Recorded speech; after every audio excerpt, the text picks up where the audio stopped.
I got so much motherfucking design on right now. Bring it down, bring it down, make it come. I got 3 whole guys, 2 bitches on the line, and you know.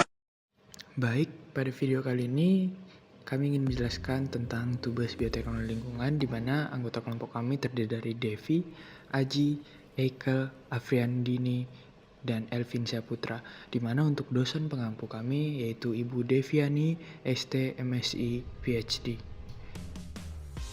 Untuk judul tugas kami sendiri yaitu pengolahan limbah ampas tahu menjadi edible coating sebagai pembungkus buah. Di mana ampas tahu mengandung serat yang tinggi, terutama selulosa, yang merupakan bahan dasar bagus untuk membuat edible coating yang diambil antipatinya. Edible coating ini merupakan lapisan tipis yang bisa dimakan, sering digunakan sebagai pengemas makan alami. Edible coating di mana kemasan alami tidak beracun, biodegradable, bisa mulai menggantikan plastik karena sifatnya yang ramah lingkungan dan praktis, dan tentunya mudah digunakan. Nah, untuk latar belakangnya sendiri, kenapa sih kami ingin membuat edible coating? Nah, dari latar belakangnya sendiri, di mana kami ingin menggantikan plastik yang biasa digunakan di masyarakat, di mana sampah plastik tergolong dalam sampah non-organik yang sangat berbahaya bagi lingkungan. Nah, di mana proses penguraiannya itu lebih dari 1000 tahun secara alami di tanah dan 450 tahun apabila terurai di air. Nah, jadi salah satu cara untuk mengatasi masalah limbah plastik adalah dengan menggunakan pengemas makanan biodegradable yang terbuat dari bahan alami seperti kacang kedelai, singkong, dan terutama ampas tahu. Di mana untuk pengapasan itu sendiri bisa digunakan menggunakan bahan yang biodegradable.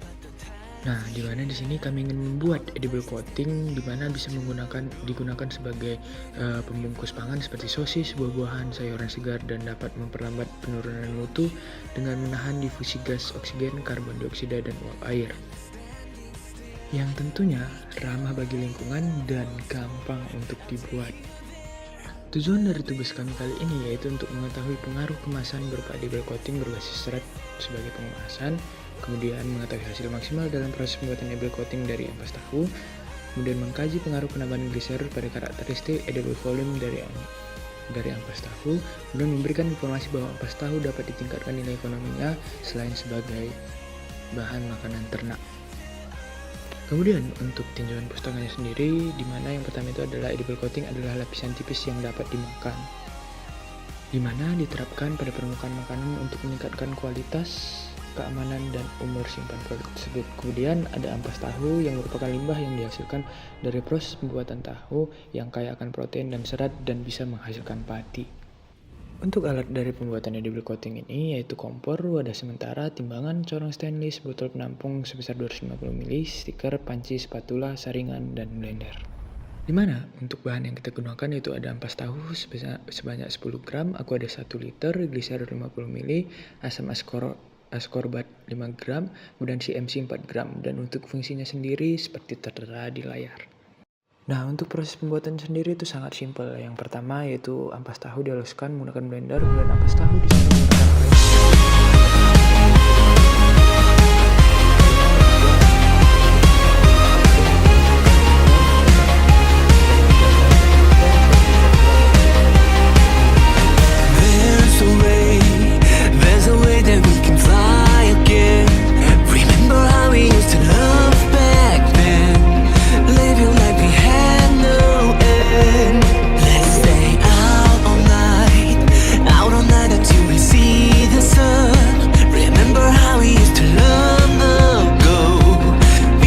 Baik, selanjutnya kita masuk ke bagian analisis ekonomi untuk pembuatan edible coating kita. Next slide. Untuk pemasukan dan pengeluaran keuangan itu sendiri, yang pertama adalah kemampuan memproduksi per bulan, di mana yaitu 12.000 per botol. Kemudian kemampuan memproduksi per bulannya itu kalau dalam satuan kotak yaitu 800 kotak, kemudian dalam satuan box itu 25 box. Kemudian juga untuk satuan liter yaitu 20 per liternya. Kemudian selanjutnya harga jual yaitu adalah 20.000 per botol. Untuk harga ampas tahu per kilogram itu yaitu 20.000. Kemudian untuk waktu kerjanya itu 12 bulan dalam 1 tahun. Kemudian untuk periode proyek ini dalam tahun yaitu 3 tahun. Kemudian untuk dalam bulan kerjanya itu sekitar 12 bulan. Kemudian ada pun untuk output, produksi dan juga harga. Untuk produksi satu edible coating per bulan itu adalah 300.000. Kemudian untuk produksi satu edible coating per hari itu 10.000. Kemudian tenaga kerja untuk tenaga kerja tetap yaitu 1 orang. Kemudian untuk tenaga kerja produksi itu ada 2 orang. Kemudian untuk tenaga kerja pemasaran itu 1 orang. Selanjutnya penggunaan input dan harga. Input ampas tahu per bulan itu 300 kg per bulannya. Kemudian harga pembeli ampas tahu itu yaitu 22.000 per kilogram. Kemudian untuk suku bunga per tahun itu 12%. Selanjutnya proporsi modal yaitu ada kredit dan modal sendiri. Untuk kredit itu sekitar 70% dan untuk modal sendiri 30%. Jangka waktu kredit yang digunakan adalah 3 tahun. Selanjutnya ada biaya investasi. Untuk komponen biayanya terdiri dari perizinan, kemudian bangunan yang terdiri dari 40 satuannya dengan meter kubik, lalu ada tanah, kemudian kendaraan seperti sepeda motor dengan jumlah biaya 7.500. Untuk alat produksi dan pengemas yang digunakan adalah timbangan sebanyak 1 unit, kompor 2 unit, wajan 2 unit, panikan 2 unit, oven 1 unit, kemudian pisau, piring, gelas, dan kalenan. Untuk peralatan lainnya ada kasir, telepon, dan komputer. Jadi untuk sumber dana investasinya itu dari kredit sebesar 70% dan untuk dana sendirinya sebesar 30%. Kemudian untuk biaya variabel, untuk struktur biayanya terdiri dari bahan baku. Yang pertama ampas tahu, yang kedua gliserin, yang ketiga CMC, dan yang keempat asam aprobat. Untuk bahan pengemasannya ada kaca, kotak, dan box. Tenaga kerja langsungnya yaitu penyiapan bahan dan prosesnya. Jadi untuk total biaya variabel digunakan dalam 1 bulan sebesar 5.567. Untuk biaya dalam 1 tahunnya sebesar 66.804.600. Untuk biaya tetapnya terdiri dari tenaga kerja yaitu manajer, supir, dan administrasi. Kemudian ada gas, air, listrik, telepon, bongkar muat, dan biaya lainnya. Kemudian yang terakhir ada perawatan kendaraan. Jadi untuk total biaya dalam 1 bulannya sebesar 9 juta dan untuk total biaya 1 tahunnya sebesar 108 juta. Selanjutnya itu kebutuhan modal kerja. 1 biaya produksi untuk per bulan itu 14 juta sekian, per tahunnya itu 174 juta sekian. Selanjutnya itu biaya pemasarannya itu untuk per bulan itu 1 juta, untuk per tahunnya itu 12 juta. Selanjutnya itu jumlah modal kerjanya itu untuk per bulan itu 15 juta sekian, per tahunnya itu 186 juta sekian. Untuk modal kerja 1,5 bulannya itu 27 juta, 23 juta sekian. Untuk sumber dana modal kerja dari kreditnya itu 70%, di mana untuk per bulannya itu 16 sekian, dan dana sendirinya itu 30%, di mana untuk harga per bulannya itu 7 juta sekian. Selanjutnya itu ada proyeksi produksi dan pendapatan kotor, di mana untuk edible coating spray-nya itu untuk penjualan tahunnya itu 288 juta, dan nilai BEP-nya itu didapat 101 juta, ditotalin 35%, ROI-nya itu 54% dengan angka 101 juta sekian. Selanjutnya kita masuk ke dalam proyeksi arus kas.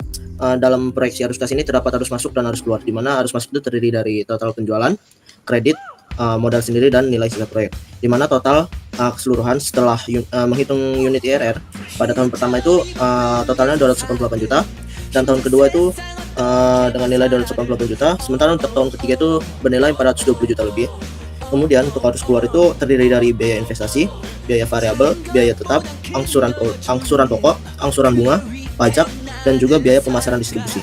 Untuk arus keluar sendiri juga kita menghitung menggunakan IRR, di mana untuk tahun berdirinya itu kita mendapatkan nilai sebesar 168.542.500 rupiah. Di tahun pertama kita mengalami kenaikan menjadi 198 juta sekian. Begitupun di tahun kedua mengalami peningkatan menjadi 159 juta lebih, dan di tahun terakhir menjadi 200.816 rupiah. Kemudian ada arus bersih atau NCF. Untuk nilai dari NCF sendiri tertera seperti pada layar. Kemudian ada cash flow, di mana kita menggunakan diskon factor sebesar 14%, dan untuk reserve value-nya nilainya sendiri bisa kita lihat pada layar. Begitu pula dengan cumulative value, untuk nilainya seperti yang tertera pada layar. Kemudian yang terakhir ada analisis kelayakan usaha, di mana NPV sebesar 14% itu kita dapatkan sebesar 126 juta sebesar nilai yang pada layar, dan ERR-nya itu sebesar 48,7%. Kemudian net BC-nya itu sebanyak 1,75, dan PBP-nya itu sebesar 2 tahun 1 bulan. Mungkin bisa lanjut ke slide berikutnya. Selanjutnya itu kelayakan uji ekonominya itu untuk NPV itu kita dapatkan sebesar 126 juta, Rp514.436 yang menandakan bahwa proyek ini layak. Kemudian untuk BEP-nya sebesar 354 yang menandakan bahwa proyek ini layak. Kemudian ada IRR sebesar 48,7% yang berarti berada di atas 20% dan menandakan bahwa proyek ini layak. Kemudian ada benefit cash ratio sebesar 1,75 yang berada di atas 1, berarti menandakan proyek ini layak. Dan yang terakhir ada PBP, yaitu payback period. Untuk PBB-nya sendiri sebesar 2,1 tahun atau 2 tahun 1 bulan, yang menandakan bahwa proyek ini layak karena masih berada di bawah 3 tahun. Next. Selanjutnya untuk kesimpulan dari tugas besar kami sendiri ini, bahwa edible coating yang terbuat dari ampas tahu menggunakan bahan alami sehingga aman untuk dikonsumsi dan ramah lingkungan. Ampas tahu yang kaya akan protein, serat, sehingga edible coating yang dihasilkan tidak hanya berfungsi sebagai pelindung, tetapi juga dapat meningkatkan nilai gizi produk makanan. Dengan memanfaatkan ampas tahu, pembuatan edible coating berkontribusi pada pengurangan limbah makanan, mendukung praktik berkelanjutan dalam industri makanan. Dari segi analisis ekonomi juga, produk ini layak untuk dibuat menjadi usaha yang cukup menguntungkan. Next. Berikut adalah jurnal-jurnal yang kami gunakan dalam proses pembuatan tugas besar kami. Next. Mungkin untuk presentasi tugas besar kami cukup sekian. Kurang lebihnya kami mohon maaf. Kami akhiri. Wassalamualaikum warahmatullahi wabarakatuh.